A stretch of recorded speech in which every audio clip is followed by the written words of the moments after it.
All right, let's jump into this deep dive. Yeah, We're all about making our kitchens healthier today, right? definitely. We're diving deep into functional foods. Yeah. All those foods that do way more than just, fill you up. Mm-hmm. And you've sent us some really cool stuff. Yeah. From fitness tips all the way to gut health deep dives. Uh-huh. Even how elite athletes eat. Right. Clearly, you're all about food as medicine. So let's see what we can learn from your sources. You ready? Absolutely. Sounds like you guys are ready to look at food in a whole new light. Oh, yeah. So first things first, what are we even talking about when we say functional foods? Yeah, good question. They're not just about calories and basic nutrients, right? Right. It's more about the bioactive compounds. Okay. These kind of tiny but mighty players that really interact with our bodies in cool ways. Think of it as nature's pharmacy right there in your grocery store. I like that. Nature's pharmacy. Okay. I'm very hooked. So in one of the sources, they mentioned oatmeal as an example. I eat it pretty much every morning, but I had no idea it was so much more than just like a cozy breakfast. I know, right? Oatmeal is packed with these things called beta-glucans. Okay. It's a type of fiber, and it's been shown to, lower cholesterol. Oh, wow. So it's kind of like preventative medicine for your heart. That's amazing. But that's just, one example. The world of functional foods is huge. Yeah. There are benefits for everything from like your heart to your immune system, even your mental well-being. So we're saying food can actually help prevent disease. Exactly. That's pretty powerful stuff. Yeah. But I did see in one source a little kind of cautionary note in there. Mm-hmm. Like they really emphasized getting info from credible sources. Right. And not just believing everything you hear, Oh, for sure. Not all claims about functional foods are equal, right? Right. Some are based on solid science, others maybe not so much. Yeah. It's almost like navigating a jungle of information. Okay. We need to be, savvy explorers looking for those trusted trails of evidence. I love that analogy. Yeah. Jungle of information. So how can we tell the difference then between like the hype and the real science? Great question. One thing is, if it sounds too good to be true, Yeah. it probably is, right? Probably. Look for evidence-backed research, not just like testimonials or stories. Okay. Another red flag is if they're not clear about, ingredients or where things come from. Right. Transparency. Exactly. Reputable companies are upfront about that stuff. Mm-hmm. So yeah, we need to become, savvy label readers and do our research. Definitely. Don't just jump on the latest trend without, digging a little deeper. Good advice. And don't be afraid to ask questions. Oh, yeah. Talk to your doctor or a registered dietitian, Mm-hmm. They can give you personalized advice because what works for one person might not be right for another. That's such a good point. Yeah. There is no one size fits all. Yeah. It's all about finding what works for you. Now, before we get even deeper into like specific foods and the good stuff they do, I'm curious, are there any foods you already eat Yeah. that surprised you by being functional? Oh, definitely. Yogurt, for example. Yogurt. I used to think of it as just like a snack or something, Mm-hmm. but then I learned about probiotics.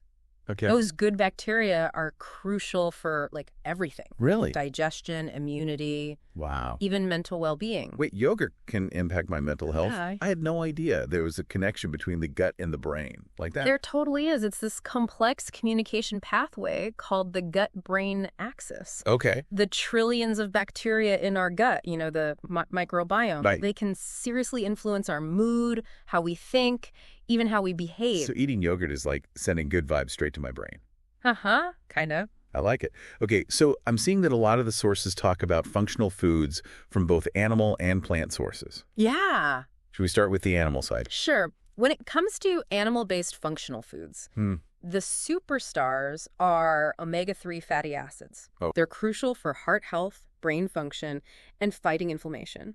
And the best way to get those omega-3s is Fatty fish. like salmon. Salmon is a great one, yeah. Okay. But also mackerel, sardines, herring. They're like nutritional powerhouses packed with those good omega-3s our bodies need. Even elite athletes, with their super strict diets, they recognize how important those fats are. Okay, well, if it's good enough for them, it's good enough for me. I have to admit, though, I'm more of a plant-based eater. Mm-hmm. Do plant foods have similar benefits? Oh, absolutely. The plant kingdom has a whole arsenal of beneficial compounds. Okay, that's good to hear. We're talking vitamins, minerals, antioxidants, phytonutrients, each with its own, set of superpowers. This is exciting. I'm all about exploring the power of plants.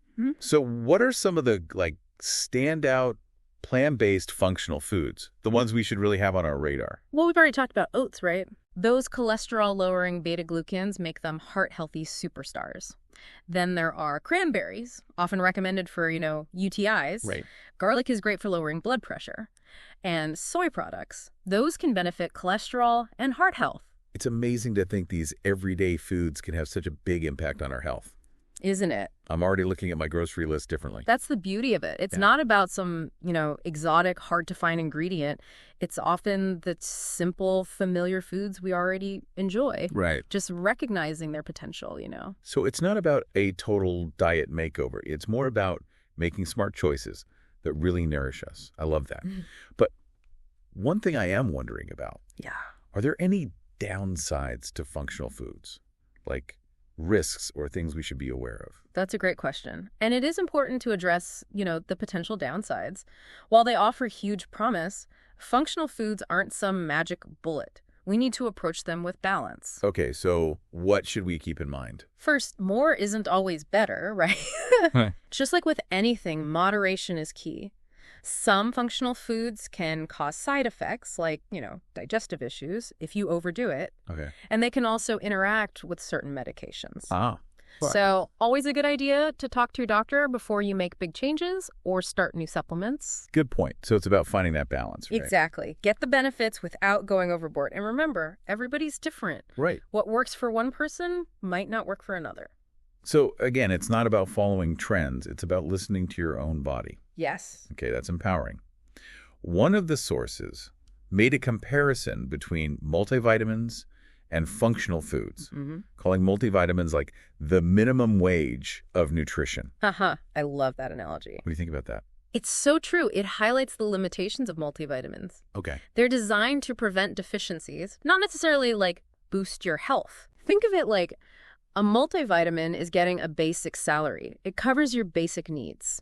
Functional foods are more like bonuses and promotions. They help you thrive and reach your full potential. That's such a clear way to think about it. So multivitamins are the safety net, and functional foods are the kind of level up. Exactly. I like it. Another way to see it is compare a multivitamin label to the label on a whole apple. Okay. The apple seems simple, right? Yeah. But we know it's packed with way more than what's listed. Yeah. It's like a secret treasure trove of nutrients. The multivitamin is just a simplified blueprint. It's like the apple has so much more going on beneath the surface. Exactly. Whole foods are more than the sum of their parts. There's this whole symphony of compounds working together in ways we're only starting to understand. Okay, so another cool concept from the source is plant powders. Yes. Sounds like a convenient way to get concentrated plant nutrition. Right. They're basically dehydrated fruits, vegetables, or other plant stuff. Removing the water concentrates the nutrients. So they're a potent source of vitamins, minerals, and those bioactive compounds we've been talking about. And they're tasteless, which is a big win for me. I'm always trying to sneak more nutrients in without messing with the taste. Oh, I hear you. Plus, encapsulation helps preserve them and protect them from, oxidation. Oh, that's clever. It's all about getting the most out of those nutrients. But as with any supplement, do your research, choose high-quality products from brands you trust. Now, one source was super into a specific brand, Juice Plus. Yeah. It sounds good, but I'm always wary of things that are heavily promoted. It's always wise to be cautious. Don't just believe the hype. Look into the research. Check for independent studies. Read reviews from sources you trust. Maybe talk to your doctor. Great advice. Be a smart consumer. Exactly. Don't just jump on the bandwagon. So before we move on, any practical tips for incorporating functional foods into our daily lives? Oh, tons. Swapping sugary cereals for oatmeal is a simple but impactful one. Easy enough. Adding fatty fish to your weekly meals is another. Aim for at least 2 servings per week to get those omega-3s. Okay. And don't forget probiotic-rich foods like yogurt or kefir, great for gut health. Love those. Any other simple swaps or additions you'd recommend? Consider soy products as alternatives to meat, especially if you're watching your cholesterol or just want more variety in your protein. Tofu, tempeh, and edamame, all versatile and delicious. Great suggestions. Sounds like there are tons of ways to sneak in these functional foods. There really are. And you said earlier, small changes add up over time. Absolutely. It's not about making drastic overhauls. It's about finding what works for your lifestyle and sticking with it. Okay, so challenge for our listeners. Yeah. Pick one functional food swap you can realistically make this week. I love it. Could be as simple as switching white rice for brown rice or adding some berries to your breakfast. What do you think? Small steps, big impact. Right. And as we continue our deep dive, we'll get even deeper into the world of functional foods and how they can help us live healthier, more vibrant lives. I can't wait. And, Right. building on that, don't underestimate just adding more fruits and veggies to your plate. Yeah. You've probably heard, eat the rainbow before. Right. But with functional foods, it really makes sense. Each color means different good stuff. It's like every meal is a chance to unlock some new health benefit. Exactly. And one of the sources really got me thinking about the why behind our food choices. Oh, interesting. It's easy to get lost in all the science, Right. But we should connect with the reasons why we want to eat a certain way. Absolutely. Are you trying to fuel, intense workouts? Or is it more about just feeling good throughout your day? Connecting with your why can be super motivating, especially when you're faced with those tempting but not so healthy options. For sure.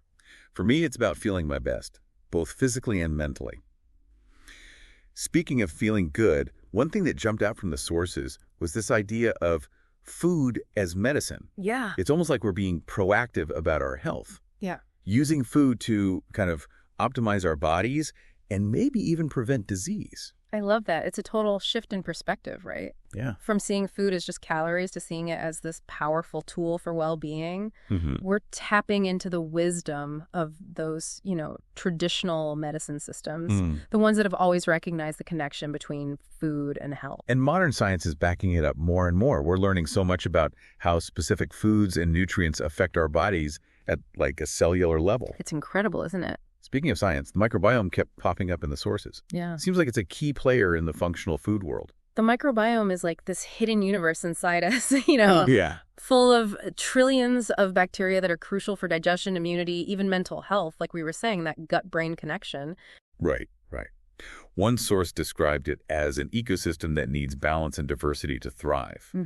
And certain functional foods can act like fertilizers, helping those good bacteria grow. Exactly. Probiotics, for example, they're actually introducing live beneficial bacteria into your gut, Oh, okay. helping restore that balance and improve overall gut health. So it's like sending in reinforcements for the good guys. Exactly. And then you've got prebiotics, which act like food for those good bacteria, helping them grow and multiply. Like fiber. Fiber's a great example. It feeds those beneficial bacteria, promoting a healthy, diverse microbiome. So it's not just adding functional foods, it's also making sure those good bacteria have what they need to thrive. This all ties back to that food as medicine idea. We're not just treating symptoms, we're supporting the body's natural systems. Another big theme I noticed was inflammation. Yeah. It seems to be linked to so many health problems. Inflammation is natural, Yeah. It's essential for healing and fighting off infections. But when it becomes chronic, it's like having this low-level fire constantly burning in your body, and that contributes to things like heart disease, arthritis, even cancer. That's scary. But luckily, some functional foods can help fight that chronic inflammation, right? Exactly. Omega-3 fatty acids, the ones we talked about in fatty fish, but also in plant sources like flax seeds and walnuts, are super powerful anti-inflammatories. Oh, wow. They're helping to put out that fire. And then there are antioxidants, which are abundant in lots of plant-based foods. Right. They're like the body's defense squad, neutralizing those harmful free radicals. Yes. It's like having a whole army of protectors in your food working to keep you healthy.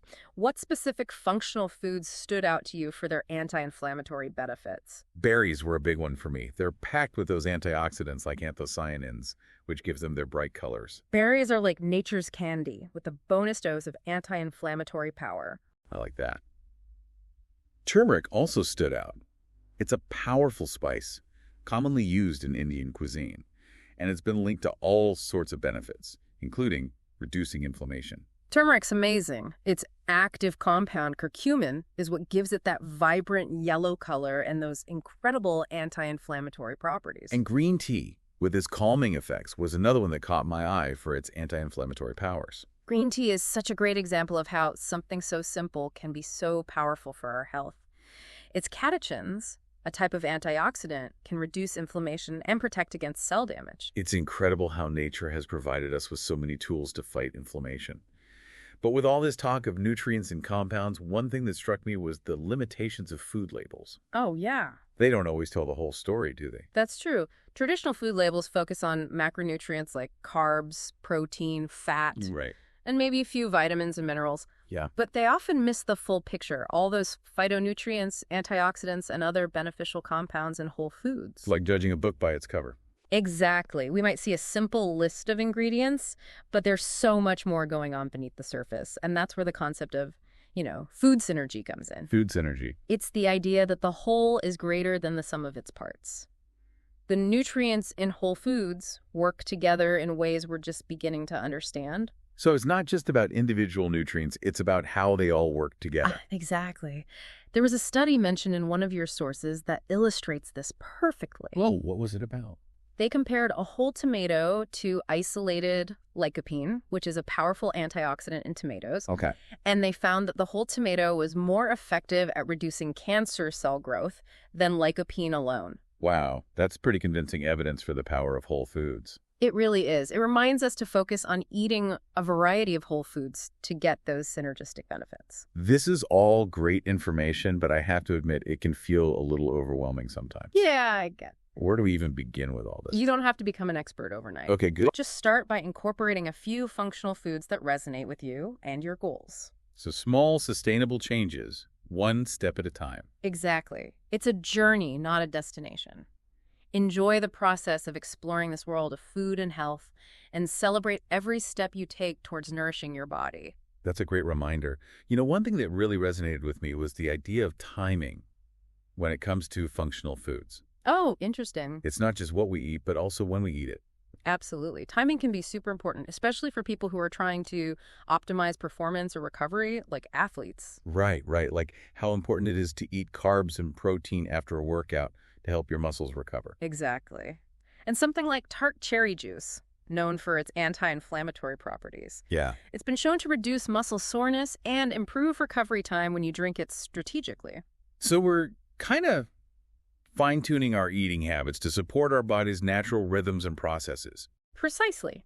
Understanding how your body responds to different foods and nutrients at different times and using that knowledge to your advantage. This reminds me of that nutrient timing concept from one of the sources. Oh, yeah. It's like a strategic approach to eating, using food to support specific processes at different times a day. Nutrient timing is a really fascinating area of research. Some studies show that eating protein in the morning can help with feeling full and keeping your blood sugar stable throughout the day. Oh, wow. Like giving your metabolism a jump start. And there's evidence that some foods are more beneficial when eaten at certain times related to exercise, like that tart cherry juice example. Exactly. It's all about optimizing your nutrient intake to support what your body needs at different points in the day. What stood out to you about specific foods and when to eat them? I was really interested in using functional foods to support sleep. Oh, that's a good one. We all know how important sleep is. For sure. But I hadn't really thought about how food could play a role. Sleep is so essential for recovery and feeling refreshed. And some foods can definitely help you relax and sleep better, like giving your body the right ingredients for a peaceful night. Warm milk is a classic example, right? Yes. Warm milk has tryptophan, Okay. an amino acid that helps your body make melatonin, the sleep hormone. So it's not just a cozy bedtime ritual, there's actual science behind it. Exactly. Yeah. And chamomile tea, with its calming properties, has been used as a natural sleep aid for ages. Oh, yeah. It can help soothe your mind and promote relaxation. So those are great for creating a calming atmosphere before bed. Are there any foods we can eat earlier in the day that would help us sleep better later? Absolutely. Almonds, for instance. Great. They're a good source of magnesium, which is known for its muscle relaxing effects. So eating almonds earlier in the day might help you ease tension and sleep better later on. Like a gentle nudge towards relaxation. So we can use functional foods strategically throughout the day to support our energy, focus, and sleep. Now, on a slightly different note, one thing that struck me was how challenging it can be to navigate the world of functional foods with all the information out there. It's true. We're bombarded with marketing, conflicting information, tons of choices at the store. Yeah. It's hard to know what's real and what's not. It's like trying to find your way through a maze blindfolded. So how do we develop those critical thinking skills to become smarter consumers? Well, one key is don't believe everything you read or hear, Okay. especially if it sounds too good to be true. Right. Question those claims. Look for reliable sources like research studies or information from trusted health organizations. So it's about becoming more aware and really evaluating the information we see. Exactly. And don't be afraid to talk to healthcare professionals. Your doctor or a dietitian can help you make decisions that are right for you. That's a great reminder to get personalized advice. What specific tips stood out to you for navigating all this? Focusing on whole foods as the foundation of your diet. Makes sense. Whole, unprocessed foods should always be the starting point. They offer the most diverse range of nutrients that work together to keep you healthy. It's like building a house on a strong foundation. Exactly. And when you are considering functional foods or supplements, choose high-quality products from brands you can trust. Look for certifications like NSF or USP, which means the product has been independently verified. So those certifications are like a guarantee of quality. Basically. And like we talked about, don't fall for hype, look for evidence, talk to your doctor. Be an empowered consumer, not just a target for marketing. Now, one source brought up something really important. Ethical considerations. It's not just about the science, it's also about the values behind these products, right? Absolutely. Functional foods should be part of a holistic approach to health, not a replacement for healthy habits. It's about making informed choices, not looking for quick fixes. And access to these products can be a problem. They tend to be pricier than processed foods, which isn't fair to people with tighter budgets. That's a crucial point. We need to make sure healthy food is affordable and accessible for everyone, regardless of their income. Everyone deserves to eat well. And we have to be careful that functional foods don't become elitist. Food should be nourishing and beneficial for everyone. I couldn't agree more. It's about creating a food system that's equitable and inclusive. Now, switching gears a bit, I was really inspired by the potential of functional foods to address global health issues. I was reading about that too. Malnutrition, deficiencies, chronic diseases. Yeah. Huge problems worldwide. It's amazing to think food could be part of the solution. It really could. Yeah. For example, fortified foods have been vital in fighting nutrient deficiencies in developing countries. Right. Imagine using food to address these widespread health problems on a global scale. That's a powerful vision.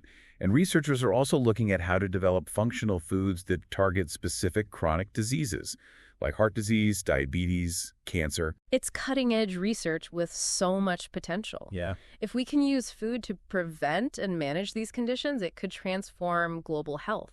That's a hopeful thought. Okay, before we wrap things up, I wanted to touch on one more thing.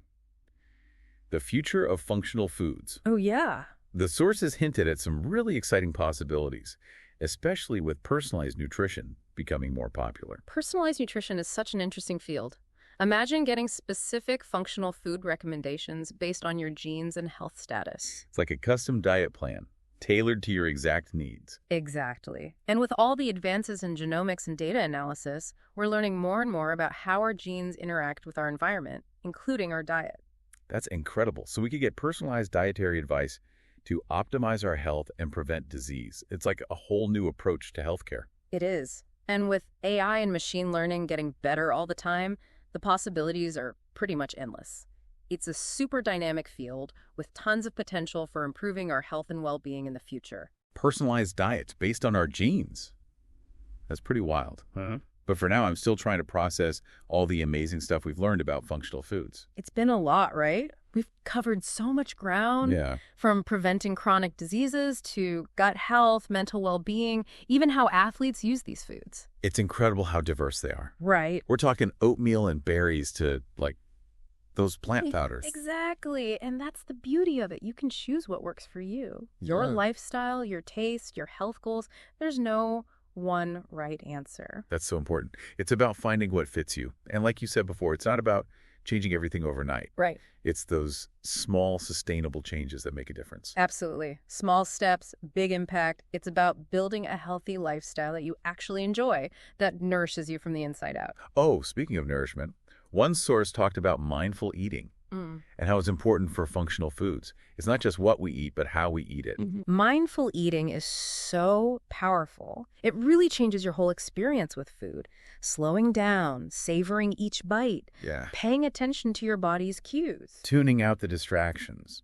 And really being present with your food. Exactly. When you're mindful, you make healthier choices, you appreciate the taste and textures more. Right. It helps you build a better relationship with food overall. So mindful eating is like a key ingredient to unlocking the full potential of these foods. I think so. It's that mind-body connection, creating a synergy between what you eat and how you feel. Okay, so before we wrap up this deep dive, I want to touch on something you said earlier. Functional foods aren't a magic bullet. Right.